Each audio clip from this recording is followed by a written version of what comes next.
Segundo Crônicas 34.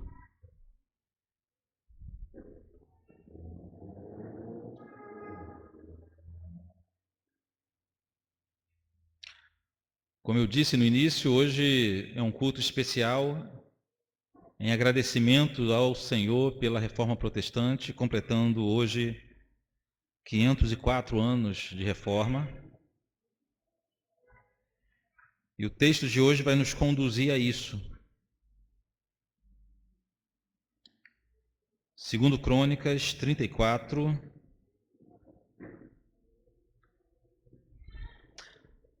Vamos tentar fazer um panorama, uma exposição de toda a história, mas como o texto é muito longo, vamos ler um texto pequeno, do versículo 14 ao versículo 18. Então, segundo Crônicas 34, do 14 ao 18.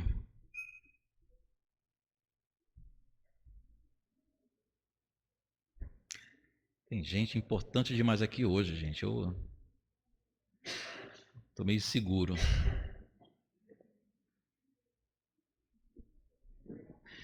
Segundo Crônicas 34, 14 ao 18, diz assim: Quando se tirava o dinheiro que se havia trazido à casa do Senhor, Ilquias, guarda esse nome, Ilquias, o sacerdote, achou o livro da lei do Senhor, dado por intermédio de Moisés. Então disse Ilquias ao escrivão Safã: Achei o livro da lei na casa do Senhor. Ilquias entregou o livro a Safã, então Safã levou o livro ao rei e lhe deu relatório, dizendo: Tudo quanto se encomendou a teus servos, eles o fazem. Contaram o dinheiro que se achou na casa do Senhor e entregaram nas mãos dos que dirigem a obra e dos que executam. Relatou mais o escrivão ao rei, dizendo: O sacerdote Ilquias me entregou um livro. Safã leu nele diante do rei. Vamos falar com Deus. Senhor Deus, mais uma vez nós falamos contigo em oração, dessa vez para lhe agradecer pela leitura da tua santa palavra. A simples leitura da tua palavra é suficiente para gerar em nós transformação, ainda que não percebamos isso imediatamente. Contudo, ó Deus, nós clamamos que o Senhor permaneça falando conosco, que o teu Espírito venha nos dar a iluminação necessária para que consigamos compreender a tua vontade revelada nas Sagradas Escrituras. Por isso clamamos a Deus, em nome de Jesus. Amém.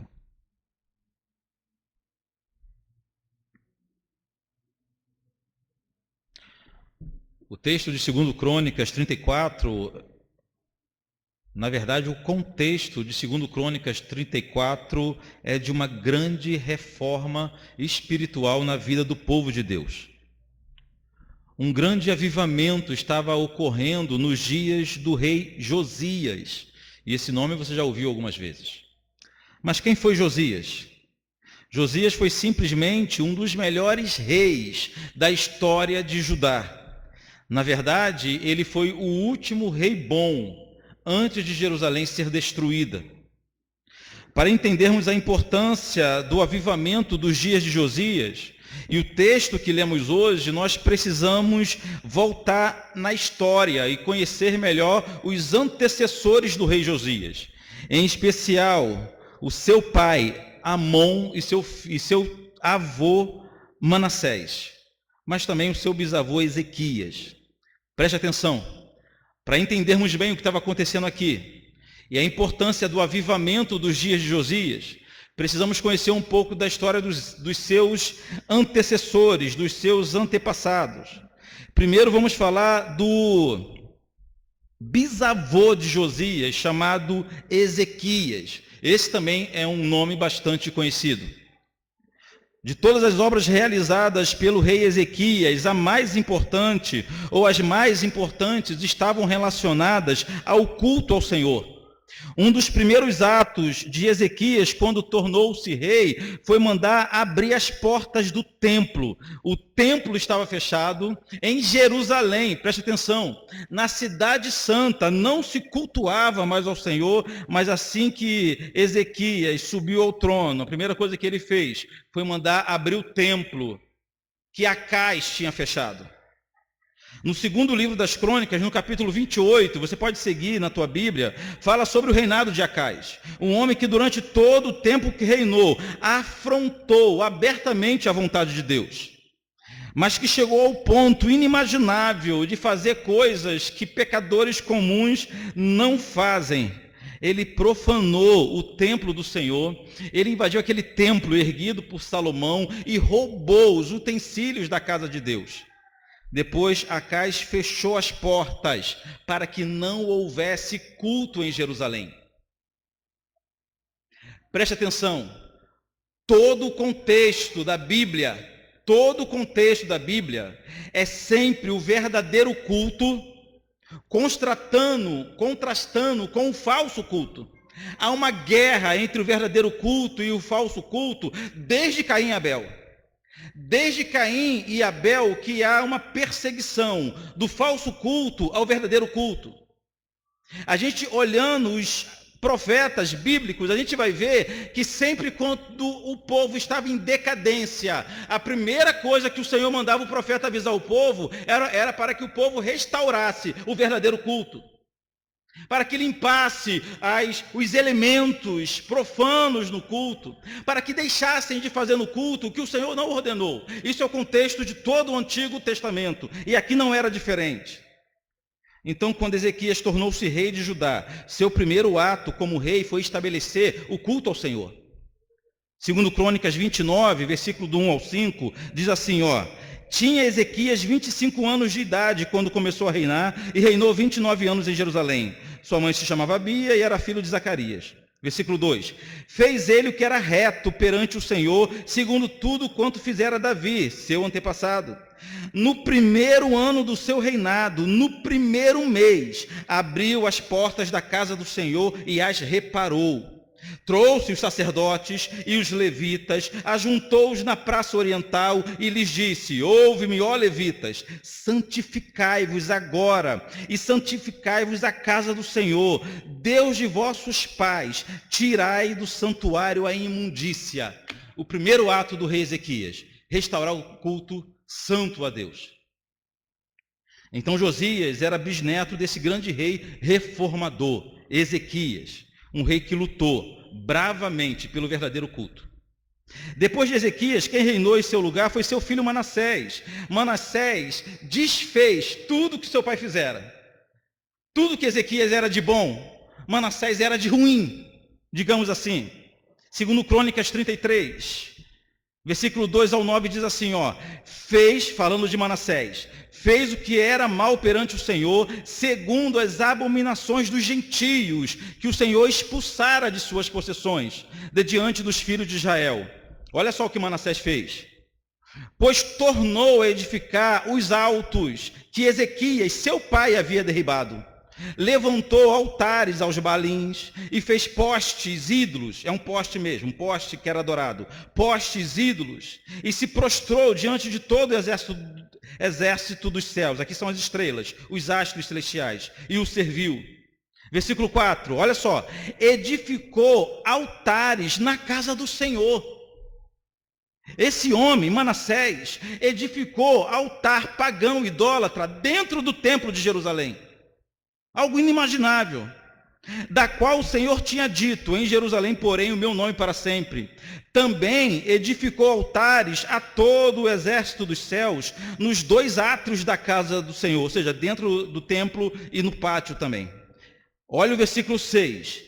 Queimou seus filhos como oferta no vale de Inom, adivinhava pelas nuvens, era agoureiro, praticava feitiçaria, tratava com necromantes e feiticeiros e prosseguiu em fazer o que era mal perante o Senhor para o provocar a ira. Também pôs a imagem de escultura de ídolo que tinha feito, onde? Dentro do templo, na casa do Senhor.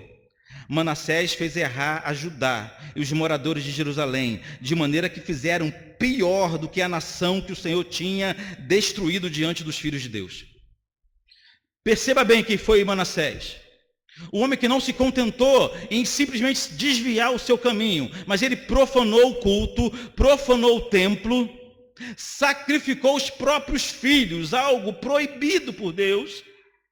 Tudo isso para provocar a ira do Senhor, e ele não apenas errou, mas como rei, ele levou todo o povo para o mesmo erro.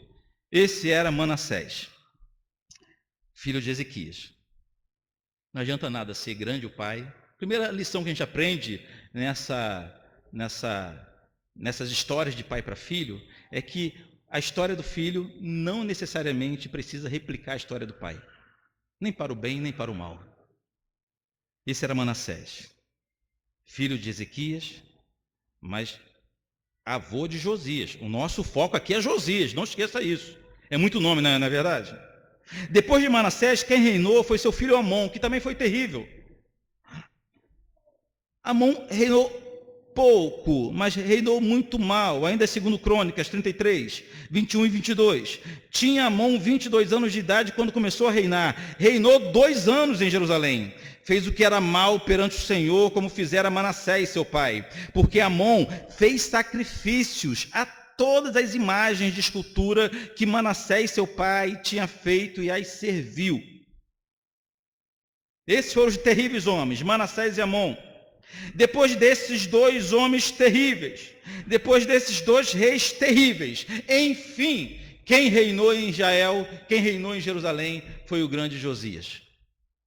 Então Josias era bisneto do grande Ezequias, mas quando Josias no trono, todas as obras do seu bisavô já tinham sido desfeitas. Josias entrou para a história não por ter seguido o exemplo do seu pai, Amon, nem por ter seguido o exemplo do seu avô, Manassés. Josias foi procurar em seus antepassados alguém digno, alguém com hombridade diante de Deus, para que ele pudesse seguir os exemplos, e encontrou o grande rei Ezequias, seu bisavô.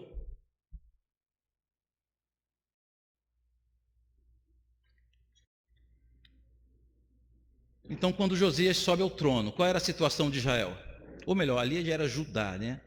Qual era a situação de Jerusalém? A cidade santa estava tomada por idolatria. O templo do Senhor estava tomado de idolatria. Altares idólatras a deuses pagãos espalhados por toda a terra, por todo o território. Todas as cidades, todos os bairros, todas as aldeias estavam tomados por essa praga.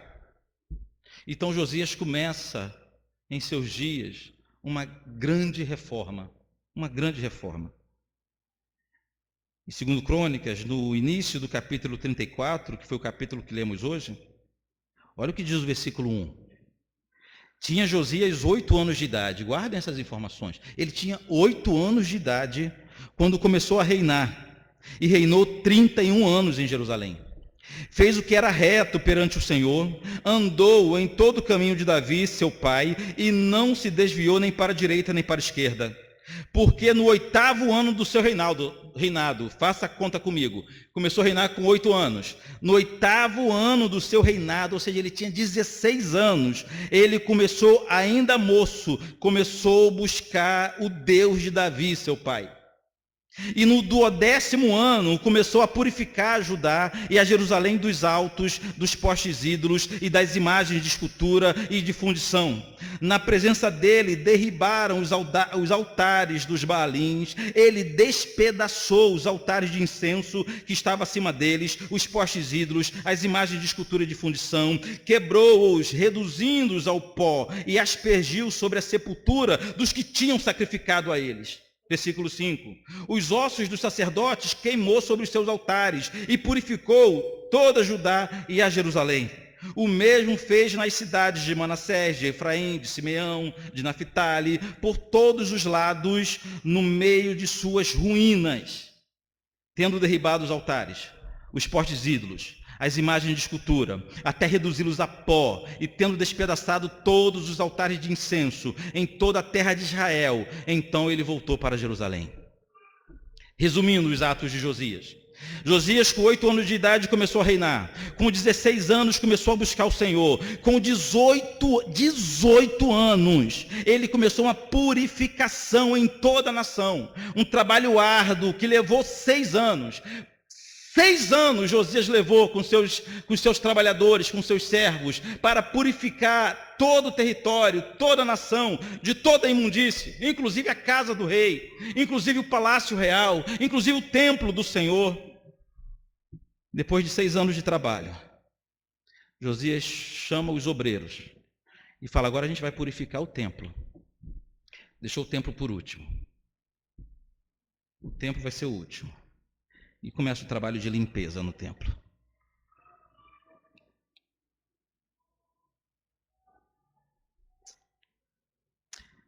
Em Jerusalém, Deus já não era mais cultuado. Jeová não era cultuado em Jerusalém há pelo menos 60 anos. 60 anos. Houve judeus que morreram, que nasceram e morreram sem ver o Senhor ser cultuado em Jerusalém. 60 anos de portas fechadas. 60 anos de falso culto. 60 anos de cegueira espiritual. Mas que naquele momento o Senhor estava promovendo um grande avivamento através da vida de Josias. Foram 6 anos de trabalho para purificar toda a terra da idolatria. Depois de 6 anos purificando a terra, eles voltaram para o templo e cuidaram do templo. Aí aconteceu o que nós lemos no texto de hoje. É nesse contexto de purificação, de santificação, que aconteceu o que nós lemos a partir do versículo 14. Vamos voltar ao texto de hoje então?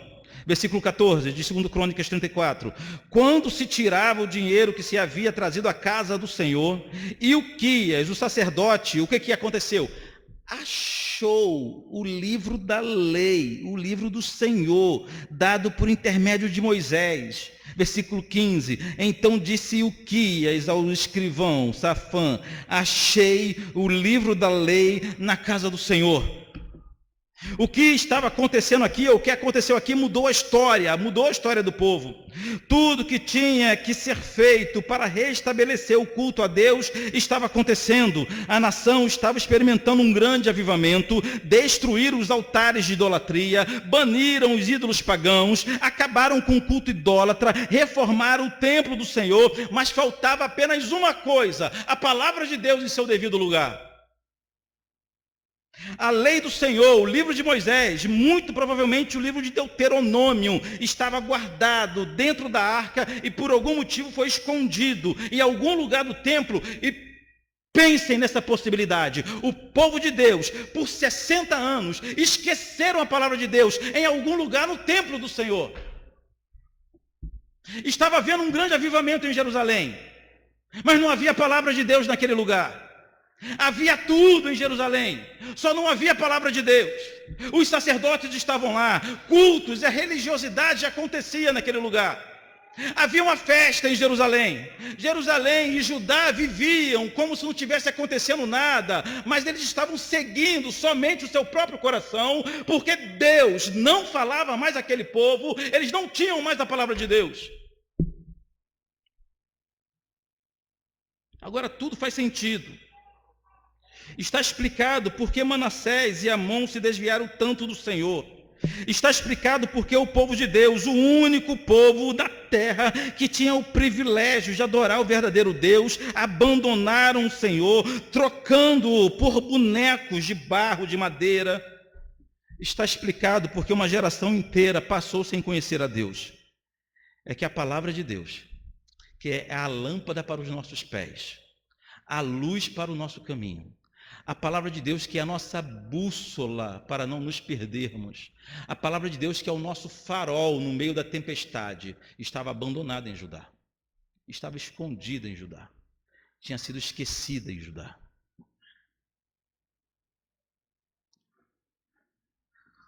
Irônico que a palavra estava esquecida dentro do templo. A palavra de Deus que estava esquecida há décadas.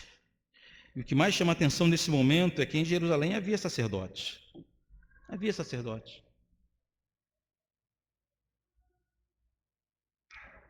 A tradição oral também era muito importante, então os sacerdotes passavam para os seus filhos a importância da palavra de Deus e da lei do Senhor. Minha gente, ninguém em 60 anos teve a curiosidade de procurar a lei de Deus. Ninguém. Ninguém.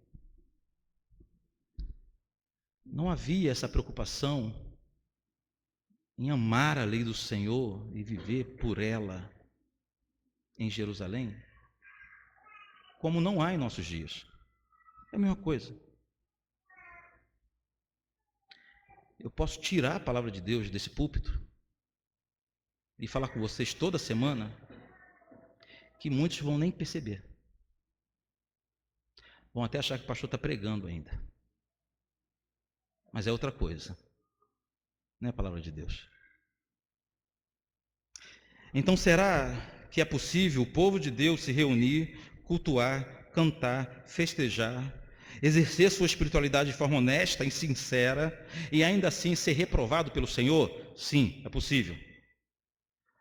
Por mais que o povo seja alegre, vibrante e relevante na sociedade, se não tiver cada um dos seus passos definidos e governados pela palavra de Deus, está sendo reprovado pelo Senhor. Mas tudo começou a mudar em Judá, aqui no versículo 15. Então disse Ilquias ao escrivão: achei o livro da lei na casa do Senhor. Mas o avivamento que se iniciou com a purificação da terra só se completou no momento em que a palavra de Deus foi posta em seu devido lugar. Vejamos a reação do rei. Vamos pular para o versículo 19. O versículo 19 diz assim: tendo o rei ouvido as palavras da lei, rasgou as suas vestes. Rasgar as vestes era um sinal de tristeza profunda. Preste bem atenção, um homem sincero chamado Josias está no trono, um homem que apesar de não ter tido muita instrução, ele próprio não conhecia a lei, ele queria fazer a vontade de Deus de forma sincera. Aí alguém encontra o livro da lei e lê na presença do rei. E o que está escrito no livro da lei? Não terás outro Deus diante de mim. A primeira coisa, não farás para ti imagem de escultura. Amarás o seu Deus sobre todas as coisas. O livro da lei, inclusive, prevê penalidades e maldições para aqueles que desobedecessem à lei. Josias, ou melhor, quando o escrivão leu o Deuteronômio para Josias, ele foi desesperado. Desesperado. Como todo pecador deve ficar quando tem consciência dos seus pecados, desesperado, em busca de um Salvador. Josias rasgou suas vestes. Josias entendeu que o seu povo estava debaixo de maldição, por causa de seu pai, por causa do seu avô. Quando o rei Josias ouviu o que estava escrito no livro da lei, ele temeu, buscou ao Senhor, fez uma aliança com Deus, restaurou a vida espiritual do povo, isso tudo somente depois que a palavra de Deus voltou a governar a história do povo de Deus. Vou repetir. Isso tudo somente depois que a palavra voltou a governar a história do povo de Deus. Eu quero partir para uma segunda parte, usando esse texto de hoje como uma ilustração que serve de doutrina para a gente também. Na história da igreja também houve um tempo que a palavra de Deus foi propositalmente retirada do povo. Na história do cristianismo, houve o tempo que a palavra de Deus foi escondida do povo. Principalmente durante a Idade Média, o povo deixou de ter acesso à palavra de Deus. Vamos lembrar que nos dias dos apóstolos, a palavra de Deus corria de forma livre na mão dos crentes. Tanto as cartas apostólicas, que eles nem sabiam que aquilo viria a ser a palavra de Deus, As cartas apostólicas circulavam nas igrejas, eram lidas de forma livre em todas as igrejas, mas o Antigo Testamento, que era a Bíblia que eles tinham, também era lido e aplicado na vida de toda a igreja. Todos os cristãos tinham acesso à palavra do Senhor. Uma das marcas mais brilhantes da igreja do primeiro século é que a Bíblia diz que ela perseverava na doutrina dos apóstolos, ou seja, conhecia, amava, se pautava, fundamentava a sua vida e não abriam mão da doutrina apostólica. Mas teve uma época, depois de alguns séculos, a Bíblia foi sendo retirada da mão do povo. Foi sendo retirada, foi sendo ocultada. O primeiro passo, irmãos, pasmem, foi tirar a Bíblia do culto, da liturgia. A liturgia não tinha mais disposição da palavra de Deus. Lê um salmo ou outro, um versículo ou outro, só para reflexão, mas nada de exposição bíblica. Daí para frente, o fracasso é eminente. Tira a exposição bíblica da igreja, o que se segue é um caminho de fracasso. E passados séculos, nossos irmãos cristãos não tinham mais acesso às escrituras sagradas. A Bíblia era restrita a uma elite filosófica, intelectual, em latim, para não correr o risco de ninguém ler e entender, toda em latim. Era proibida produzir a Bíblia em outro idioma. Homens como John Hus morreram e tentaram produzir a Bíblia em seu idioma, traduzir a Bíblia para o seu idioma. Wycliffe, antes de Hus, os pré-reformadores, morreu porque teve a brilhante ideia de traduzir a Bíblia para o inglês, para que todo mundo tivesse acesso à Bíblia. Então a Bíblia foi tirada da igreja. A igreja não tinha acesso às escrituras sagradas.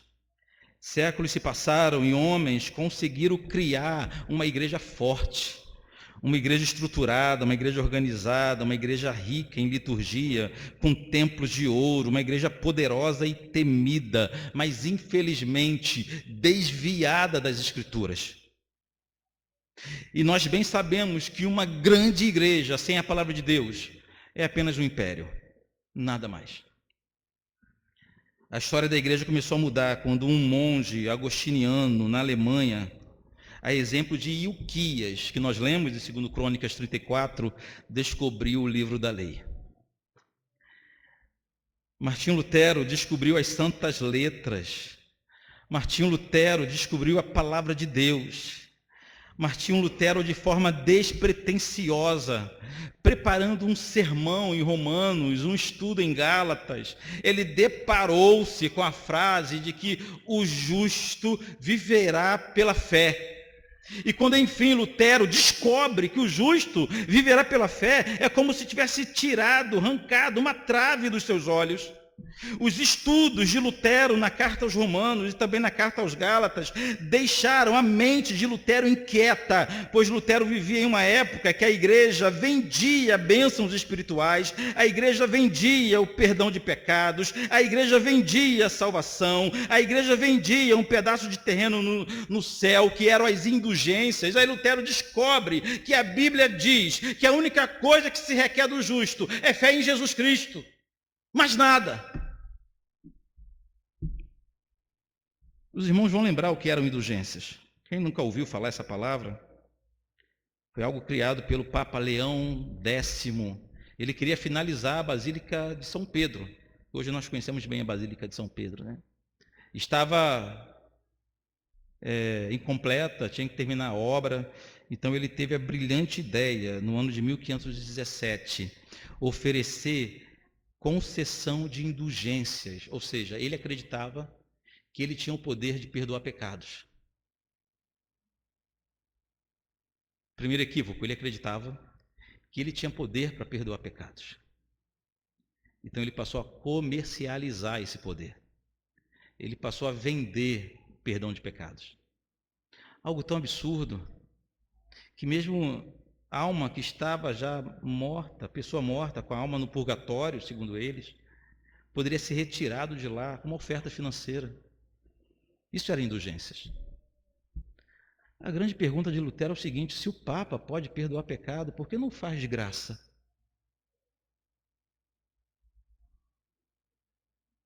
indignado com a exploração da fé, indignado com a comercialização da crença, no dia 31 de outubro de 1517, completando hoje 504 anos, o monge Martinho Lutero fixou na porta da igreja do castelo de Wittenberg suas famosas 95 teses contra a venda de indulgências. Percebam bem, irmãos, a imagem que eu tinha anteriormente é que Lutero tinha sido um homem brabo demais. Que homem brabo é esse? O homem escreve um negócio contra a igreja e pendura na porta da igreja. Mas não é isso que acontecia. Lutero estava apenas propondo um debate. Era a forma que eles propunham um debate. O tal do disputatium, né? Era um debate. Hoje você ouve debate El Shaddai, melodia, né? Você não ouve isso? Você não perde o tempo lá ouvindo o debate? Fala a verdade. Confessa seus pecados aqui hoje. Naqueles dias, a forma de fazer debate era fixando um tema, um assunto na porta da igreja, aí depois alguém iria ler, iria escrever a sua resposta, ir lá e fixava a resposta. A porta da igreja servia como o mural de uma rede social hoje em dia. O mural da rede social, a timeline, era a porta da igreja. Ali se davam os grandes debates. E Lutero estava simplesmente fazendo o que ele foi chamado para fazer. Um teólogo naqueles dias deveria fazer pelo menos 3 ações todo dia: orar ao Senhor, preparar um sermão e se dedicar a um debate. Lutero, então, ele pegou essa responsabilidade de se dedicar a um debate e propôs um debate sobre a venda de indulgências. Lutero não queria dividir a igreja, Lutero não queria transformar o mundo. Lutero queria, inclusive, permanecer em sua igreja. O que ele queria somente era que a igreja acertasse os seus passos. Ele não queria fundar uma nova casa, uma nova religião, uma nova denominação. Nunca foi a intenção do reformador. Ele queria que a igreja desviada voltasse ao rumo. Ele queria somente que a igreja voltasse aos passos das Escrituras Sagradas. Então, quando ele pôs as suas teses na porta da igreja, ele não estava sendo, nesse momento, ele não estava sendo um revolucionário. Mas, por causa disso, desencadeou um processo grande que culminou em dele sendo excomungado, ameaçado de morte, mas ele permaneceu firme.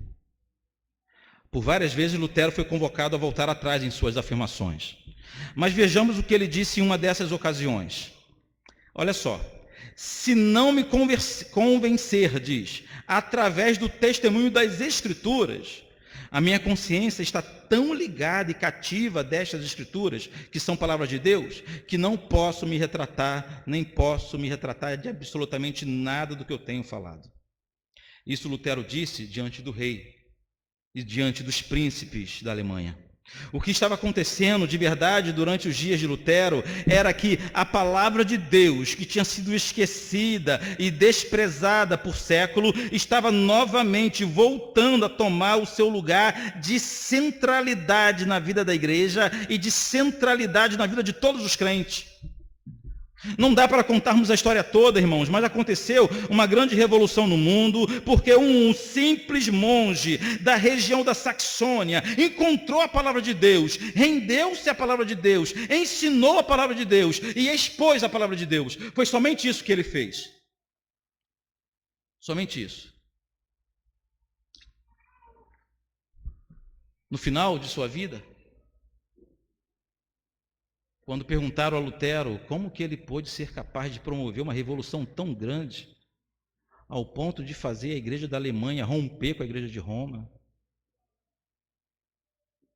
E eles nem sabiam que a reforma protestante, hoje nós iríamos estudar sobre como um dos fatores que ocasionou a mudança de uma era, né? A mudança da Idade Média para a moderna. A gente aprendeu isso lá na 3ª série, né? As grandes navegações, a invenção da imprensa e a reforma protestante. Quando perguntaram a ele o que foi que ele fez, como ele teve força, coragem, ele falou simplesmente o seguinte: eu não fiz nada, a palavra que fez tudo. A palavra fez tudo. Lutero ensinava que a palavra de Deus é como um leão que ao você abrir a jaula, você não precisa ensiná-lo o que fazer. Abre a jaula do leão, ele sabe exatamente o que deve ser feito. Lutero dizia que a palavra de Deus é exatamente assim. A palavra de Deus pregada de forma fiel, correta, transforma, gera esse nível de transformação nas pessoas, na igreja e na sociedade. Martinho Lutero faleceu na madrugada de 18 de fevereiro de 1546. E aqui nós temos a sua última oração, ao que ele orou. Meu Pai Celeste, Deus e Pai do nosso Senhor Jesus Cristo, Deus de toda consolação, agradeço-te por me teres revelado o teu amado Filho Jesus, no qual tenho fé, o qual foi por mim pregado e testemunhado, o qual amei e rendi louvores. Rogo-te, meu Senhor Jesus Cristo, toma sob teus cuidados minha pobre alma. Ó Pai Celeste, se bem que eu devo deixar este corpo e ser arrebatado desta vida, sei com certeza que certamente poderei ficar contigo e ninguém mais poderá arrebatar-me das tuas mãos. Amém. Um grande amigo de Lutero, estava do seu lado na hora da morte, o homem chamado Justo Jonas. Justo Jonas perguntou a Lutero: Reverendo Pai, queres perseverar em Jesus Cristo e na doutrina como pregaste? Lutero respondeu claramente sim. Então, depois de 15 minutos, deu um suspiro e adormeceu. Seu corpo foi trasladado para Wittenberg. Martinho Lutero foi sepultado no dia 22 de fevereiro de 1546, ao lado do púlpito da igreja de Wittenberg, onde várias vezes ele não fez outra coisa senão pregar a palavra de Deus. Qual foi o grande legado da Reforma Protestante? Não foi o rompimento com Roma, não foi a abolição do celibato, não foi o fim das indulgências, por piores que elas sejam, nada disso. O grande legado da Reforma Protestante foi recuperar a importância da palavra de Deus na vida da igreja e dar a todos os crentes o livre acesso às Escrituras. Hoje todo mundo tem livre acesso às Escrituras. É possível que você tenha Bíblias em tua casa, coisa que era impossível antes da reforma. Hoje todos podem consultar, não confunda livre acesso com livre exame. Eu não sou livre para interpretá-la da forma que eu quiser. A palavra diz que nenhuma escritura é de individual interpretação. Mas eu tenho livre acesso, eu posso ler, eu posso levar comigo, eu posso comprar quantas Bíblias eu quiser e ler a Bíblia onde eu quiser. Isso é legado que a Reforma Protestante nos deixou. A Bíblia como a bússola, a lâmpada. Irmãos, quando eu falo Bíblia, pelo amor de Deus, não estou falando do livro. O livro não é sagrado. O livro não é. Tanto não é sagrado que isso aqui é comercializado, é produzido em escala industrial. A gente troca por dinheiro, vai ficar velho e vai para o lixo. O livro não é sagrado. Sagradas são as palavras. As palavras de Deus governando a igreja, as palavras de Deus governando a nossa vida. Então, o que todo cristão precisa fazer a cada manhã, a pergunta que todos nós precisamos fazer a cada manhã é: o que está escrito? O que está escrito? Pintou alguma dúvida? O que está escrito? Eu disse aqui, quando falamos do Sola Escritura, que a palavra de Deus dá respostas para cada detalhe, para cada momento de nossa vida, seja nas situações mais complexas. Você não sabe se vai casar, com quem vai casar, qual é o seu ministério, onde você vai trabalhar, ou coisa muito simples. Se corto ou não corto o cabelo hoje, qual é o penteado que eu uso, coisas mais corriqueiras. Para tudo a palavra de Deus nos dá resposta, irmãos. Basta sabermos consultar. Basta sabermos consultar. É claro que a palavra não vai dizer o nome do camarada que você vai casar. O nome da menina. Já pensou? Seria mais fácil, não seria, Heron? O CPF, só o resto a gente corre atrás. Mas a palavra de Deus nos dá parâmetros, valores, para avaliarmos e chegarmos à conclusão. Está na dúvida onde trabalhar, onde casar, com quem casar, onde morar? qual profissão escolher, a palavra de Deus nos dá parâmetros. Vai nos afastar de Deus? Vai nos aproximar do Senhor? Vou conseguir servir a minha igreja? Vou cuidar dos meus irmãos? O nome de Deus será glorificado? Eu serei obrigado a cometer alguma coisa imoral ou ilegal? São parâmetros que a palavra de Deus nos dá para nós decidirmos sobre tudo em nossa vida.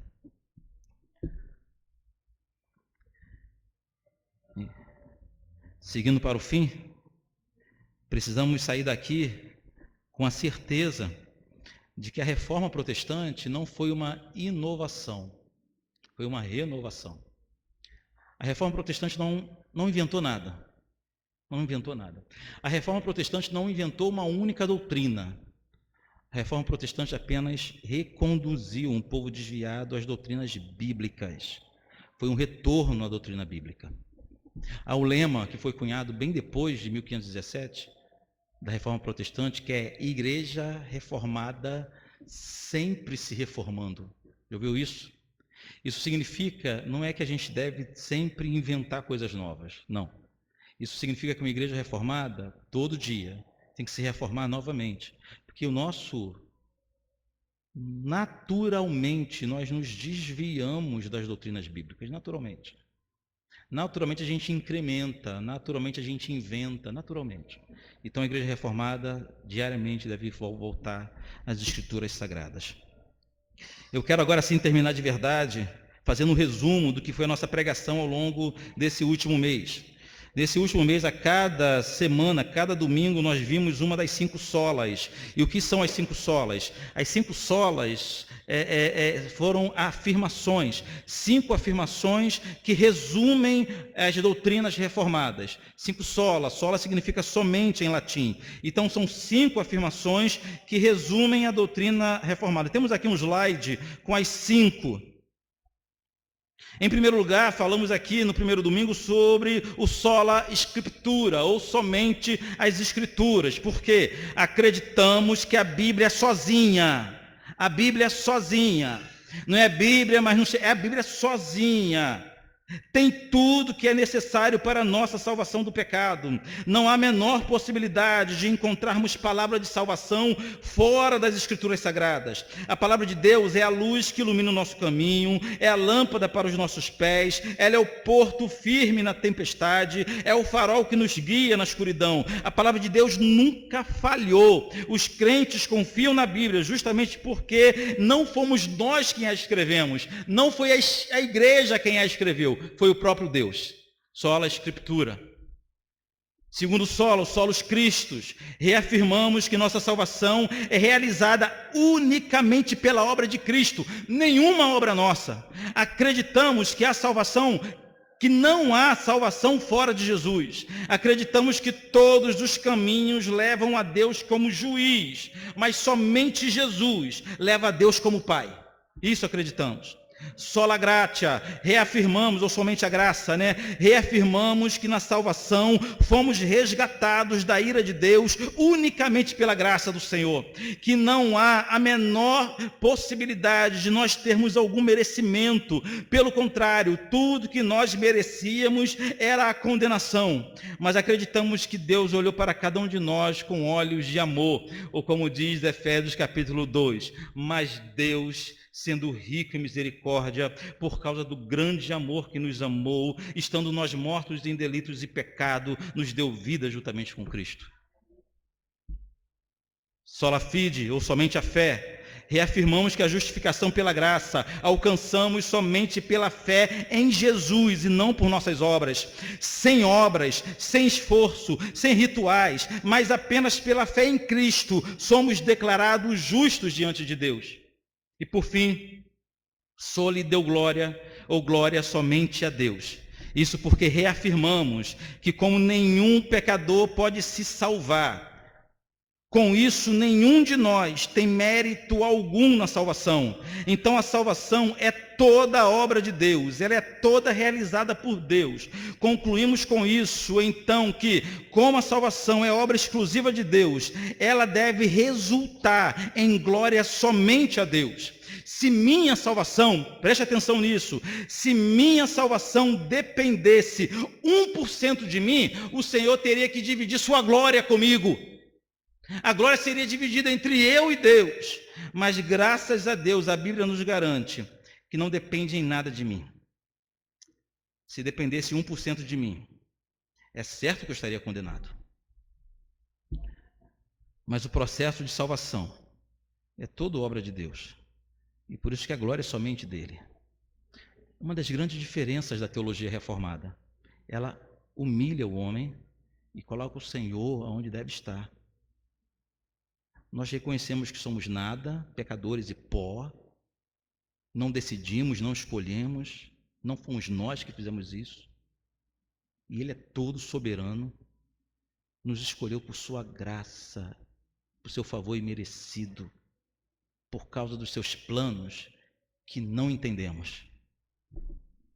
Eu quero agora sim finalizar. Eu quero finalizar lembrando que Lutero era também um grande compositor. Em 1529, no momento mais sombrio da Reforma Protestante, o imperador Carlos V perseguia os protestantes, os quais foram declarados pela Igreja Católica como inimigos da fé. Vários irmãos morreram, muitos deles enforcados na Alemanha por causa da fé reformada. Nesse período, Lutero compôs um hino baseado no Salmo 46, um hino chamado Castelo Forte, que é um hino cantado pela Igreja Cristã há 500 anos. E vamos cantá-lo hoje de novo, mais uma vez. Para isso eu peço que você fique de pé. Pastor, não sei cantar Castelo Forte não, também não sei. Na verdade eu acho que ninguém sabe, mas a gente tenta. A gente estava tentando ensaiar aqui antes do culto e o pessoal falou, não consegui, eu também não consegui. E se perguntar ao irmão, alguém sabe ali também cantar Castelo Forte aqui pra gente? Ninguém vai cantar, mas vamos cantar juntos.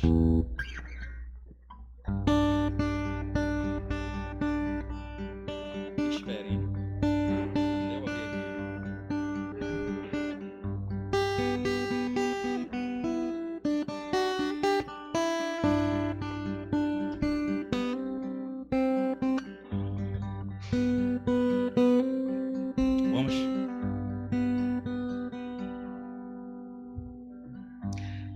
Castelo forte é o nosso Deus, escudo e boa espada,